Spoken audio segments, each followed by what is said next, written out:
श्री शिवाय नमस्तुभ्यम। हर हर महादेव। माता बहनों, आप सभी लोग जानते हैं कि 13 जुलाई 2026 के दिन आषाढ़ महीने की सबसे बड़ी सोमवार चतुर्दशी व्रत पड़ रही है। तो इस दिन का महत्व बहुत ही ज़्यादा बड़ा हो जाता है। इसलिए आप लोगों को इस दिन 3 पिल्ले कनेर के फूल वाला उपाय जरूर करना चाहिए। इस उपाय को मैं बहुत अच्छे से समझाने वाला हूँ। तो माता बहनों, उपाय को आपको कैसे करना है, कब करना है, कहाँ पर करना है और उपाय को करते समय आपको किन किन बातों का ध्यान रखना है, ये सारी जानकारी हम आपको इस वीडियो में देंगे। तो चलिए उपाय को शुरू करते हैं। देखिए, ये दिन इतना खास होता है, इतना महत्वपूर्ण होता है, देखा गया है कभी कभी बड़े बड़े पूजा पाठ अनुष्ठान से जो मनोकामना पूर्ण नहीं होती है, वो 13 जुलाई सोमवार चतुर्दशी तिथि के दिन एक छोटे से उपाय करने से ही आपकी मनोकामना पूर्ण हो जाती है। और बहुत सारे लोगों ने इस उपाय को किया भी है और उनको इस उपाय को करने का फल भी जरूर मिला है।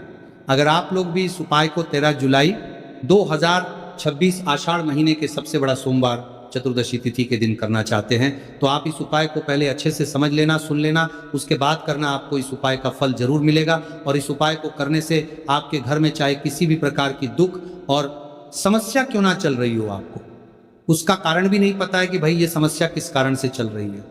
उसका कुछ भी कारण हो सकता है, जैसे पितृदोष हो सकता है या किसी भी तरह का मंगल दोष भी हो सकता है, और भी बहुत तरह के दोष होते हैं, कुछ भी हो सकता है। पर आपको इस उपाय को करने के लिए अपने दोष को पता लगाने की भी जरूरत नहीं है। बस 13 जुलाई सोमवार चतुर्दशी तिथि के दिन इस 3 कनेर के फूल वाला उपाय आप लोगों को जरूर कर लेना है। तो माता बहनों, अब हम समझते हैं इस वाले उपाय को हमें करना किस समय है। तो सबसे पहली बात दोस्तों, हम समझते हैं कि यह 3 कनेर के फूल वाला उपाय करना किसको है। तो देखिए, यहाँ पर सीधी सी बात है कि यह 3 कनेर के फूल वाला जो उपाय है, यह किस लिए किया जा रहा है।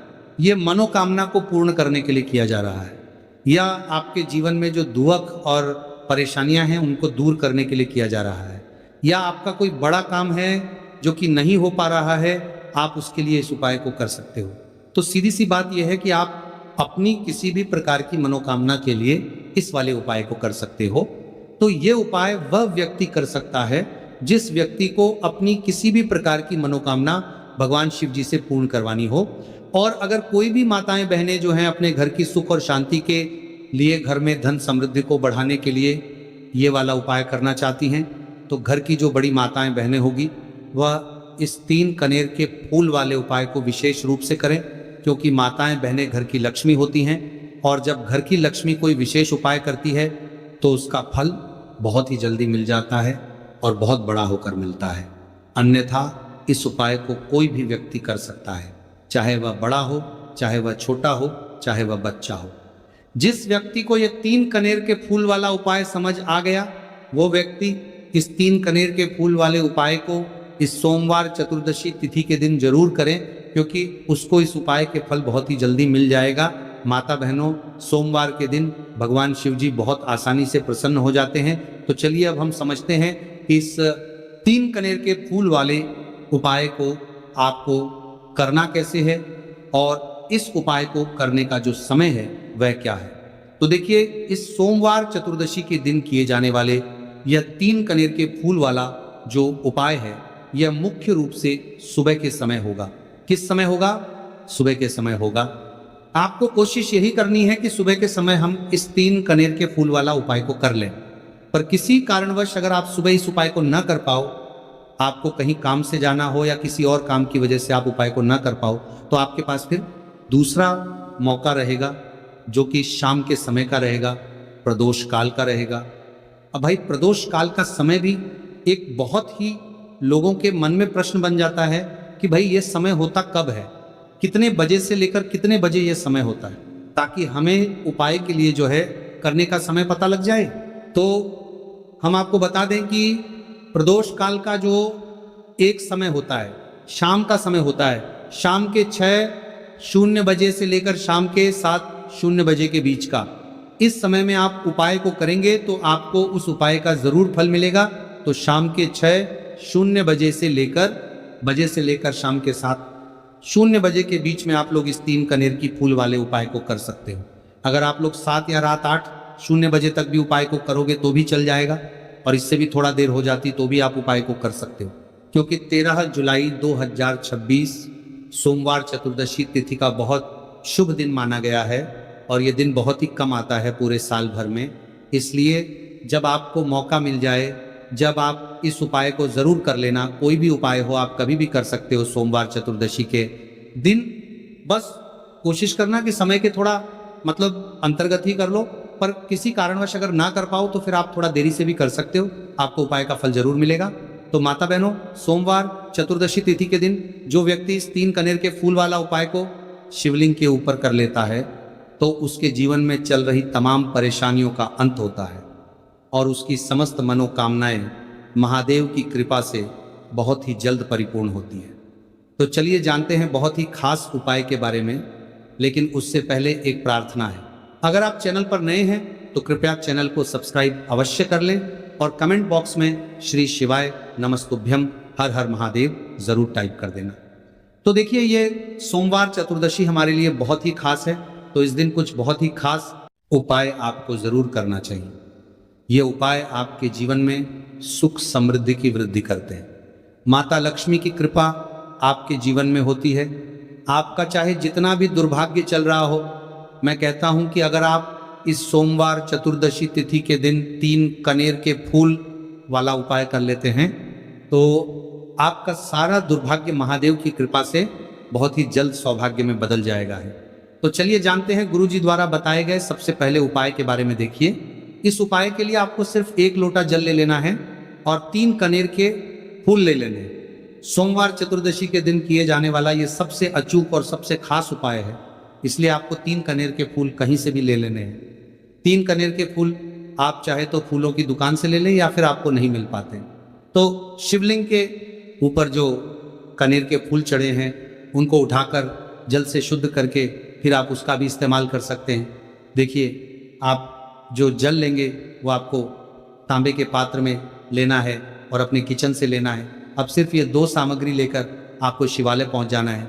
माता बहनों, इस उपाय को आप सुबह करना चाहे तो सुबह कर लें, और शाम को करना चाहे तो शाम को कर लें।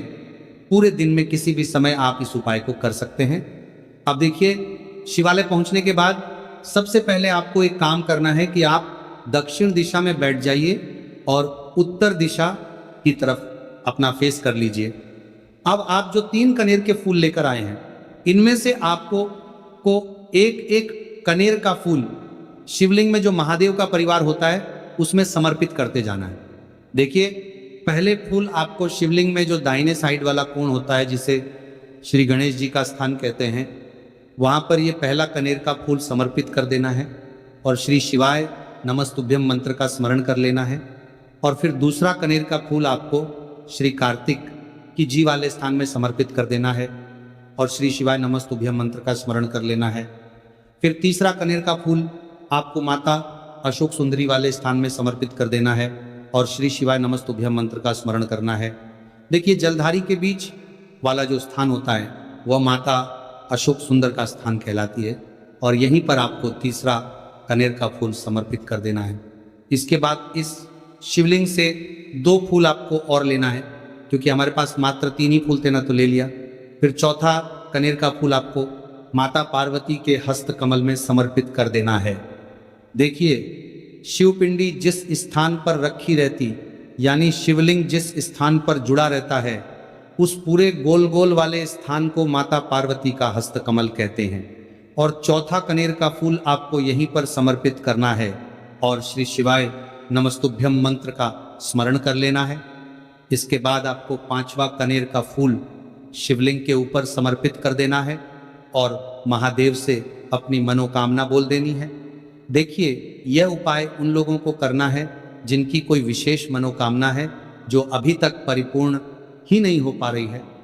बहुत सारे उपाय कर चुके हैं, बहुत सारे टोटके कर चुके हैं, तो मैं कह रहा हूं कि ऐसे लोगों को यह विशेष उपाय सोमवार चतुर्दशी तिथि के दिन जरूर करना चाहिए। 5वां फूल समर्पित करते हुए, यानी शिवलिंग के ऊपर रखते हुए, आपको अपनी मनोकामना बोल देनी है और यह फूल शिवलिंग के ऊपर समर्पित कर देना है। अगर आप शिव परिवार के बारे में नहीं जानते हैं तो सामने स्क्रीन पर आपको एक पिक्चर दिखाई जा रही है। इसमें पूरा शिव परिवार दिखाया जा रहा है कि कहाँ गणेश जी का स्थान होता है, कहाँ कार्तिकेय जी का स्थान होता है, या फिर कहाँ माता अशोक सुंदरी का स्थान होता है। सारे स्थान आपको दिखाई जा रहे हैं। इनमें से जो भी स्थान में अभी आपको फूल समर्पित करते हुए दिखाया गया है, उसी स्थान पर आप फूल समर्पित कर दीजिएगा। अब इसके बाद आप जो एक लोटा जल लेकर आए उसको पहले श्री गणेश जी वाले स्थान में थोड़ा सा समर्पित कर दीजिए और श्री शिवाय नमस्तुभ्यम मंत्र का स्मरण कर लीजिए।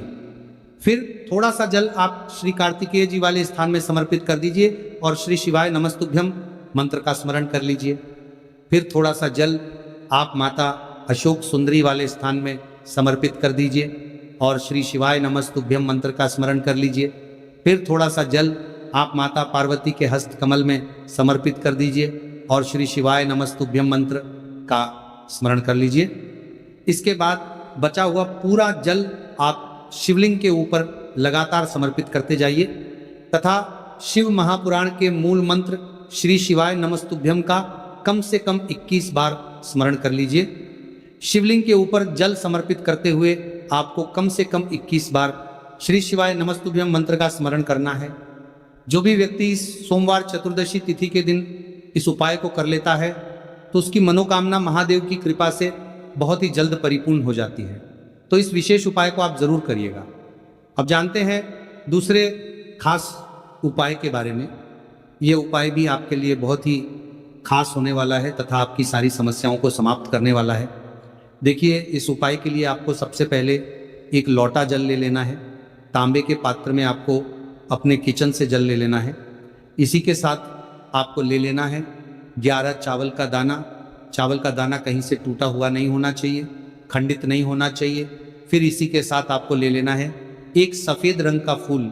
यह सफ़ेद रंग का फूल महादेव को अत्यधिक प्रिय होता है और यही आपके सारे कार्यों को सफल करेगा, आपके सारे मनोरथ को पूरा करेगा। इसीलिए आपको एक सफ़ेद रंग का फूल ले लेना है और सबसे आखिर में आपको ले लेना है 3 बेलपत्र। अब ये सारी सामग्री लेकर आपको पहुंच जाना है शिवालय। देखिए, इस उपाय को भी अगर आप शाम को करें तो आपके लिए बहुत ही विशेष होगा, क्योंकि शाम को प्रदोष काल के समय साक्षात महादेव शिवलिंग में वास करते हैं।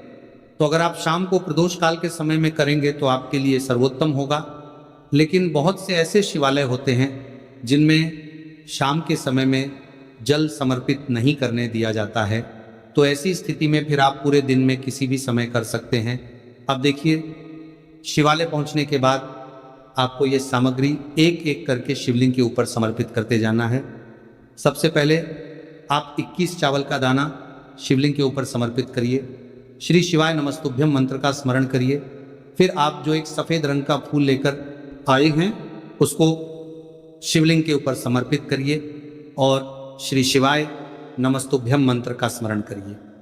फिर इसके बाद आप जो 3 बेलपत्र लेकर आए हैं उसको भी शिवलिंग के ऊपर समर्पित कर दीजिए और श्री शिवाय नमस्तुभ्यम मंत्र का स्मरण करते हुए आपके जीवन का जो भी कार्य बन नहीं रहा है, आप अपना कोई कार्य सफल करना चाहते हैं, मान लीजिए आप नौकरी के लिए बहुत सालों से प्रयास कर रहे हैं लेकिन आपकी नौकरी नहीं लग पा रही है, या फिर आप अपने व्यापार को बढ़ाने के लिए बहुत प्रयास करते हैं, बहुत मेहनत करते हैं, लेकिन आपके व्यापार में लगातार घाटा हो रहा है, या फिर आप अपना मकान लेना चाहते हैं, ज़मीन लेना चाहते हैं, या फिर अपना कोई भी कार्य आप सफल करना चाहते हैं और उस कार्य में आपको सफलता नहीं मिल पा रही है, तो गुरुजी ने कहा कि आपको उस कार्य की सफलता के लिए महादेव से प्रार्थना कर लेनी है। और फिर उसके बाद सबसे आखिर में आप जो ये एक लोटा जल लेकर आए हैं इसको धीरे धीरे शिवलिंग के ऊपर समर्पित करते जाइए तथा लगातार शिव महापुराण के मूल मंत्र श्री शिवाय नमस्तुभ्यम का स्मरण करते जाइए। यह उपाय आपके जीवन में सोई हुई किस्मत को चमका देता है, आपके सारे दुर्भाग्य को समाप्त कर देता है। तो चलिए अब जानते हैं तीसरे खास उपाय के बारे में। यह उपाय आपके जीवन में धन धान्य की वृद्धि करने के लिए है।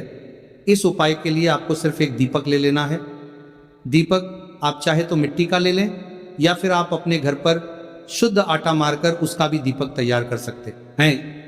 बस दीपक में आपको शुद्ध देसी घी का प्रयोग करना है और साथ साथ लंबी रुई की बत्ती का प्रयोग करना है। लंबी रुई की बत्ती का प्रयोग हम लोग अपने जीवन में धन धान्य की वृद्धि के लिए करते हैं, अपने जीवन में व्यापार को बढ़ाने के लिए करते हैं तथा अपने वंश को बढ़ाने के लिए करते हैं। इसी के साथ आपको थोड़े से चावल के दाने ले लेने हैं और ये सारी सामग्री लेकर आपको पहुंच जाना है किसी भी बेलपत्र के वृक्ष के नीचे। आप देखिए, बेलपत्र के वृक्ष के नीचे पहुंचकर आपको सबसे पहले ये चावल के दाने वहीं पर थोड़े से डाल देने और फिर इन्हीं चावल के दोनों के ऊपर आपको यह दीपक रख लेना है और इस दीपक की बत्ती का मुख आपको उत्तर दिशा की तरफ रखते हुए इस दीपक को आप प्रज्वलित कर लेंगे। दीपक प्रज्वलित करने के बाद आपको कम से कम 11 बार या 21 बार या 108 बार श्री शिवाय नमस्तुभ्य का स्मरण कर लेना है तथा महादेव से और माता पार्वती से प्रार्थना कर लेने की, मेरे जीवन में जो धन की समस्या चल रही है, मेरे जीवन में जो दुर्भाग्य बना हुआ, धन की वजह से मैं अपना कोई कार्य नहीं कर पा रहा हूँ, धन की वजह से जो भी आपके जीवन में समस्या चल रही है उसको दूर करने की महादेव से और माता पार्वती से प्रार्थना करते हुए फिर आप वापस अपने घर आ जाइए। गुरुजी अपनी शिव महापुराण की कथा में बता चुके हैं कि जो भी व्यक्ति सोमवार इस दीपक को प्रज्वलित करना प्रारंभ कर देता है तो सिर्फ 3 या 5 सोमवार ही इस उपाय को करने के बाद उसके जीवन में कहीं ना कहीं से धन धान्य की प्राप्ति जरूर होती है और उसकी सारी आर्थिक समस्याओं का अंत होता है। तो दोस्तों, ये थे पूज्य गुरुजी द्वारा बताए गए कुछ बहुत ही खास